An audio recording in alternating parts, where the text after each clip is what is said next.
Hi, my name is Susan Miranda, and I have been the oboe coach for the All-State Concert Band for the last 5 years.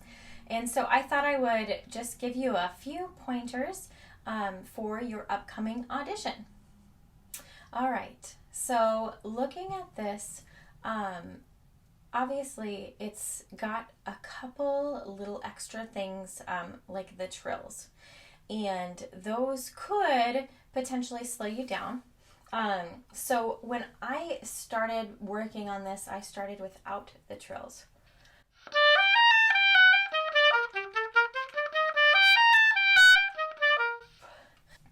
And that will help you line things up. Using a metronome is always a good idea, but that way that G is not going to be too long. It's going to kind of maintain its correct rhythmic value when you add the trill back in.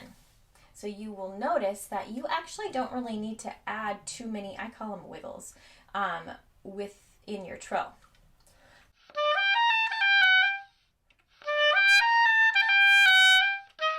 So I'm only wiggling ba-da-da, right? It's kind of one.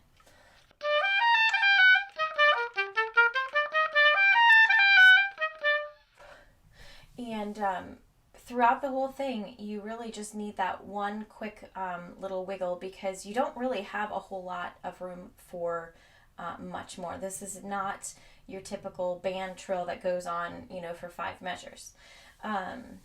So another thing that I noticed is the articulations, right? So slur 4, slur 3, tongue 1, slur 2, tongue 6, slur 4, slur 3, tongue 1, right? So make sure you're really paying attention to those articulations. That's a really important thing to do in any etude.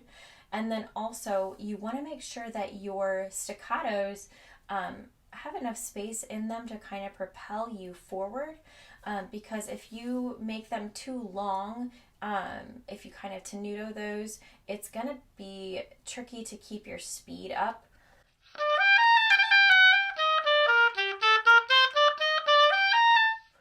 So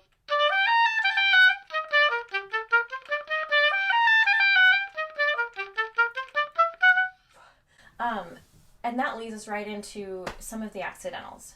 Really pay attention. I noticed a little bit later on in the piece, specifically measure 14, I really didn't want to do that second F sharp.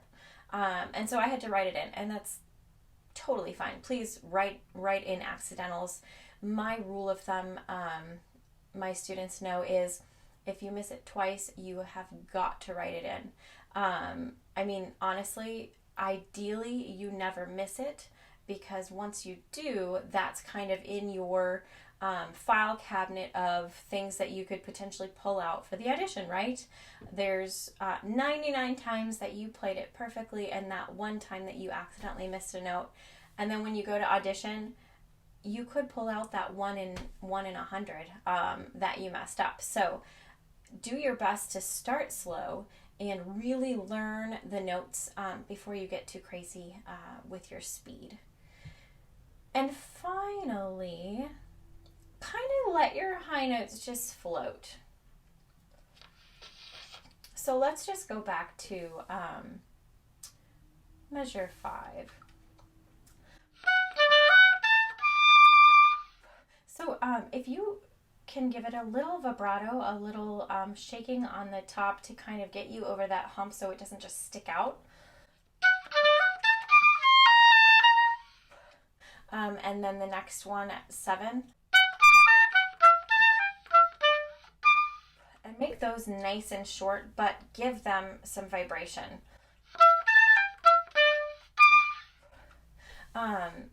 Give yourself a full breath there. At measure 8, you're going to need it to get through the rest of the piece because there really isn't a good spot.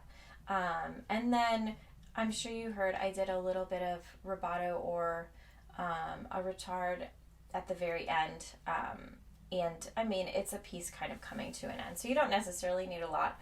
but to place that G on the downbeat of 16, I think it's appropriate.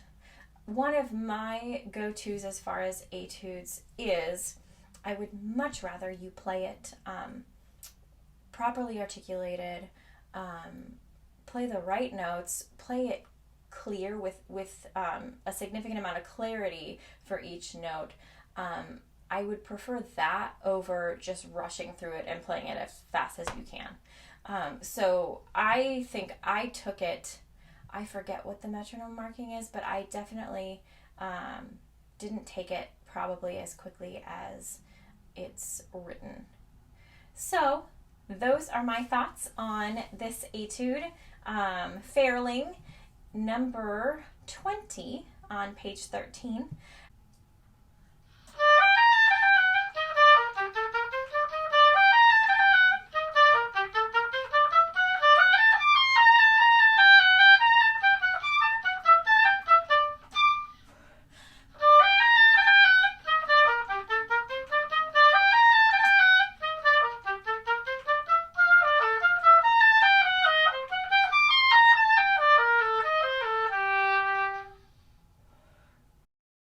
I just wanted to kind of give a little plug for my Woodwind Quintet Keown's upcoming chamber music camp. We unfortunately had to skip last year because, of course, everything was canceled with the pandemic, but we are looking at ways to make our program virtual this upcoming summer. So please take a look at our website, Keown Quintet/Quintensive. And our music camp is actually a quintet camp. So we're a woodwind quintet, flute, oboe, clarinet, French horn, and bassoon. And 2 years ago, the last camp that we held, we had 4 full woodwind quintets.